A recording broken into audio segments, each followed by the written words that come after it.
Hello दोस्तों, स्वागत है आपका शिरानी बीस के एक और वीडियो में। और आज हम आए हैं यहाँ पर रायसेन की हरी भरी वादियों में, और हमारे सामने है हमारा E form loader manufactured by Shreyan electric vehicle, and this prototype is being delivered to the customer eight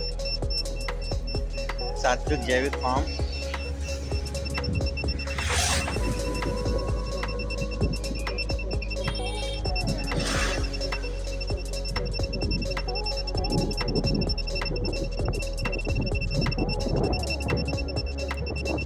electric loader की डिलीवरी।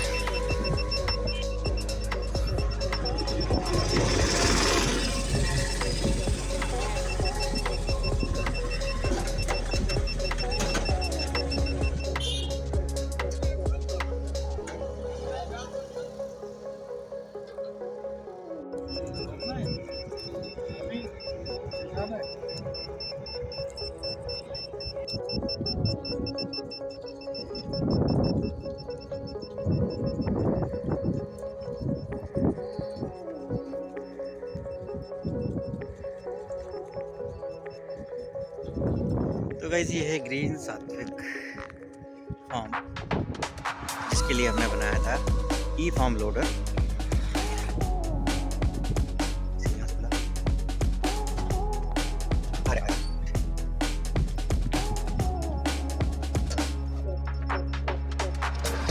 बहुत अच्छी बात।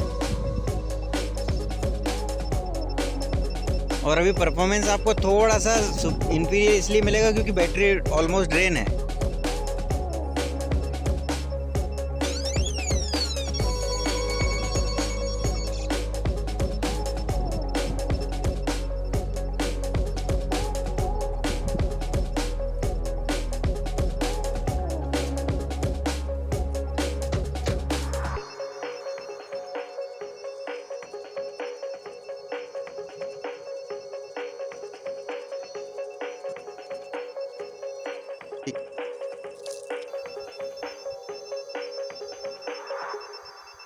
पूछिए क्या पूछना है और उसको भी फोटो खिंचाने का। सर, सबसे पहले तो स्वागत है हमारे छोटे से चैनल पे। तो और साथ ही साथ आपको इसकी डिलीवरी मिली, उसके लिए बहुत बहुत बधाई। मैं उम्मीद करता हूँ कि आपका जो पर्पज़ है वो इस व्हीकल से वो सॉल्व होना चाहिए। तो हमारे 2-3-4 सवाल हैं, ताकि आपके जैसे जो फार्मर हैं, जो ऑर्गेनिक खेती को प्रमोट करते हैं, अगर उन तक भी ये वीडियो पहुँचे तो उनको ये व्हीकल किस तरीके से सपोर्ट कर सकता है या उनके लिए बेनिफिशियल हो सकता है, इससे रिलेटेड कुछ सवाल हैं। तो सबसे पहला सवाल तो यही है कि आपको कहाँ से ख्याल आया कि इस तरीके का कोई फॉर्म लोडर आपको बनवाना चाहिए? तो मतलब इस आविष्कार की जननी कौन थी? जननी ज़रूर जो बाकी आविष्कार की जननी, अच्छा। क्योंकि खेती किसानी में लेबर बहुत है, मेहनत बहुत है। बहुत। तो अगर हमारे पास जो भी टीम है उसमें ज़्यादा काम करना है, हमको कम टाइम में ज़्यादा काम करना है, तो इस तरह के कुछ ना कुछ औजार हमारे को लगेंगे। मैकेनाइज करना हाँ, पड़ेगा। जिसमें अभी टाइमिंग वाइज ईवी का टाइम चल रहा है, इलेक्ट्रॉनिक व्हीकल आने लगे हैं। पहले अगर 10 साल पहले सोचते तो संभव नहीं था, अभी के टाइम में संभव है और टाइम सही है इस चीज़ का। और ईवी में फ़ायदा क्या है कि मेंटेनेंस कम है। अदरवाइज आप इंजन वाली गाड़ियों को मेंटेन करते रहो, इंजन चलाया नहीं चला, स्टार्टिंग प्रॉब्लम वो, और पार्ट्स कम है इसमें इंजन के कंपेरिजन बहुत कम है। तो उस हिसाब से टाइमिंग हमारा बढ़िया है। अभी हमने खेती किसानी शुरू की, ईवी का टाइम चल रहा है, इसलिए दिमाग में है। और बैकग्राउंड हमारा इंजीनियरिंग का है, हाँ। तो सोचना मुश्किल नहीं था। और ये कहिए कि टाइमिंग सही पड़ गया अपना। तो सर, आप जैसे आपने जैसे अपना प्रोफेशन भी बताया था, इंजीनियरिंग बैकग्राउंड से हैं, तो अपने प्रोफेशनल लाइफ छोड़ के फार्मिंग में आने का। हाँ, तो पहले देखिए, पहले जो बेसिक ज़रूरत है खाने पीने की है। हाँ। हर इंसान को साफ खाना है, स्वच्छ खाना है, और उसके लिए स्वच्छ उगाना पड़ेगा। जी जी, बिल्कुल। तो अब जो हमने स्वच्छ खाने की कोशिश की तो हमको ऑप्शन मिले नहीं। मिलेंगे। तो समझ में ये आया कि शुरुआत किसी ना किसी को तो करनी है, तो हम ही क्यों ना करें। और 10 एक साल से हम कर रहे हैं, घर के लेवल पर, खेत के लेवल पर नहीं, मगर उसमें मेहनत है और उसमें दिमाग है। सिर्फ ये सोच के कि 2-4 स्टेप में आप कर लेंगे उतना आसान नहीं है। नहीं होता। तो किसी ना किसी को उसमें घुस के समझना पड़ेगा कि सही क्या और गलत क्या। तो उसमें चेस जैसा दिमाग है, जैसे चेस खेलते हैं ना, तो उसमें हर स्टेज में आपको समझना है कि पौधा पौधा क्या चाहता है, क्या बोल रहा है, ज़मीन क्या बोल रही है। और इंजीनियरिंग के थ्रू आप अपनी मेहनत को आगे ज़्यादा बढ़ा सकते हैं।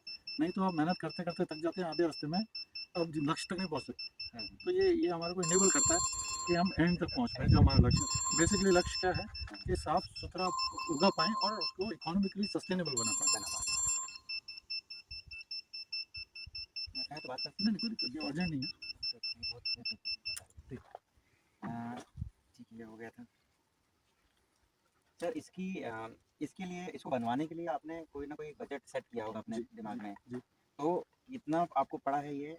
और जिस बजट में आपने बनवाया है, क्या आप ऐसी ही चीज़ एक्सपेक्ट कर रहे थे, या फिर आपने कुछ और सोचा था और मिला कुछ और, या फिर आपकी क्या फीलिंग रही इस बारे में जब से आपने इसके बारे में सोचा और आज ये आपको जब मिला है? तो उस एक इमेजिनरी लोडर में और अब जो रियलिटी में आपको मिला, उसमें कुछ डिफरेंस आ रहा है, ताकि हम कैलकुलेट कर सकें कि हाँ वर्कशॉप में क्या काम हुआ है क्या नहीं हुआ? देखिए हम खुद चीज़ें बनाते रहे, तोड़ते रहे, बनाते रहे, जोड़ते रहे, है ना? हम्म, तो उसमें एक अनुभव होता है कि आप जो शुरुआत करते हो तब एक खाका होता है दिमाग में, हाँ, और जब बन के ख़त्म होती है तो चीज़ थोड़ी सी अलग ही होती जाती है। क्यों? क्योंकि अगर हम बनाते टाइम जो हमको सीख और समझ आ रही है हम्म, उसको हम इग्नोर करेंगे हम्म, तो वो शायद इतनी इस्तेमाल वाली चीज़ नहीं बनती, नहीं, क्योंकि सोच की एक लिमिटेशन है, और जब करते जाते हैं तो ज़्यादा साफ दिखता जाता है आगे। तो उस हिसाब से जो सोच थी उससे बेहतर है। हम्म, और कीमत तो 1.5 लाख करीब पड़ी हमको। बजट हमने शुरू किया था 1 लाख से, मगर जो सुधार करते गए और फीचर्स डालते गए तो कीमत बढ़ी है हमारी। मगर हमारे हिसाब से उसकी यूटिलिटी भी बढ़ी, सिर्फ कीमत नहीं, उसका इस्तेमाल जो सोच रहे थे वो भी बढ़ा है। जैसे हमने व्हील बेस ब्रॉड कर दिया हाँ, और लंबाई इसकी बढ़ा दी, और बैलेंसिंग हमने बेटर कर दी, तो अभी हमको यहाँ ड्राइव करने में ज़्यादा सोचने की ज़रूरत नहीं थी। तो वो फ़ायदा हमारे लिए ज़्यादा वैल्यूबल है कंपेयर टू जो कॉस्ट डेल्टा है। तो और पहली बार कोई चीज़ बना रहे हैं, और अगर फैक्ट्री में बनती है हज़ारों के हिसाब से बनती है, उसकी कीमत अलग होती है, पहले की कीमत ऑब्वियसली ज़्यादा होती है, सही बात। क्योंकि उसमें सीखना और आधा आपका जो बनाना चाह रहे हैं उसकी कोशिश। हमारे व्यूअर्स को कुछ आप अपनी तरफ से बताना चाहें? एक ही मैसेज है हमारा आपसे। पहले कई जगह हमने बात की, हमने ये भी वैल्यू जो बोलते हैं ना, बिल्ड वर्सेस बाय, कि खरीद के काम होते हैं। हमने जितने आपके सवारी गाड़ियाँ बनती हैं तकरीबन सबको फ़ोन किया, हम्म, सबसे समझा। तो अल्टीमेटली जब आपसे बातचीत हुई तो हमको समझ में आया ये रास्ता ज़्यादा बेहतर है बाकियों से। क्यों? क्योंकि सवारी गाड़ी लेंगे फिर हम मॉडिफाई करेंगे, एक तो कीमत ज़्यादा, मॉडिफिकेशन की कीमत उसके ऊपर से, और शुरुआत से जो आप डिज़ाइन बनाते हो उस पर आप ज़्यादा अच्छे से बिल्ड कर सकते हो, बजाय कि कोई बनी किसी और काम के लिए हो और इस्तेमाल हम किसी तरह से ठोक के जुगाड़ से करें। वो एक रास्ता है। बट आपका जब वीडियो देखा तो ये समझ में आया कि ये थोड़ा ज़्यादा संभव, हम करते तो शायद दुगने टाइम में वहाँ तक पहुँचते। आपके साथ मिला तो हमने ज़्यादा टाइम इस पर डाला, खेती किसानी जो हमारा मेन काम है, और इस पर थोड़ा टाइम बच गया। और ये जैसे हम बात कर रहे थे, ये पहला प्रोटोटाइप हम बोल रहे हैं इसको। इसकी तरह की और यंत्र और गाड़ियाँ बननी है स्पेसिफिक इस्तेमाल के लिए, जो चार्जें कम कर रहे हैं, और स्पेशली आप देख रहे हो मैड है यहाँ पर। हाँ, बहुत तो ज़्यादा। हमारा जो ज़्यादातर इस्तेमाल जो मेड़ों में है उसके लिए थोड़ा डिज़ाइन और सोच अलग लगेगी। वो अभी उस पर प्रोटोटाइप नंबर 2 वो उसके हिसाब से बनेगा। वो क्या बनेगा वो कभी चर्चा करेंगे डिटेल में आपसे। बट अभी हमारे हिसाब से ये जितने काम सोचा था उतना काम ये कर पाएगी हमें। जैसे पानी दूर जहाँ पानी की लाइन नहीं पहुँचती वहाँ पानी हम टैंक में ले जा सकते हैं। बिल्कुल ले सकते दवाई का छिड़काव इसके साथ हम लंबी 100 फीट की लाइन चला सकते हैं। तो 100 फीट के घेरे में जहाँ भी इसको पाक किया एक बार दवाई पड़ सकती है। अभी हम पीठ पर लाद के ले जा रहे थे, उसकी ज़रूरत नहीं रही। वो काम आसान हो जाएगा हमारी टीम के लिए। चलिए, तो मैं उम्मीद करता हूँ कि आपका जो पर्पस है वो इस मशीन के द्वारा सॉल्व होना चाहिए, Solve और होगा। आपके जो नए जो सोच हैं जिसमें आप और भी मशीनें बनवाना चाहते हैं, उसके लिए भी आपका स्वागत है। तो दोस्तों, ये तो अनिल सर थे जिन्होंने अपनी एक सोच को सयानी 20 के द्वारा, उनकी मदद से एक्चुअल प्रोटोटाइप में कन्वर्ट किया। सर का बहुत अच्छा फॉर्म भी है, आइए फॉर्म भी घूमते हैं थोड़ा सा, और इस वीडियो को यहीं पे खत्म करते हैं। तो अगर आपको भी कुछ डाउट या क्वेरी होती है, या फिर आप भी ऐसा कुछ बनाना चाहते हैं, तो डिस्क्रिप्शन बॉक्स में जो नंबर दिया हुआ है उस पर आप कॉन्टेक्ट करके बात कर सकते हैं। आप अपना जो सुझाव है वो भी हम तक अपने कमेंट के थ्रू पहुँचा सकते हैं। तो बने रहिए मेरे साथ और देखते रहिए। Thank you very much. जय हिंद।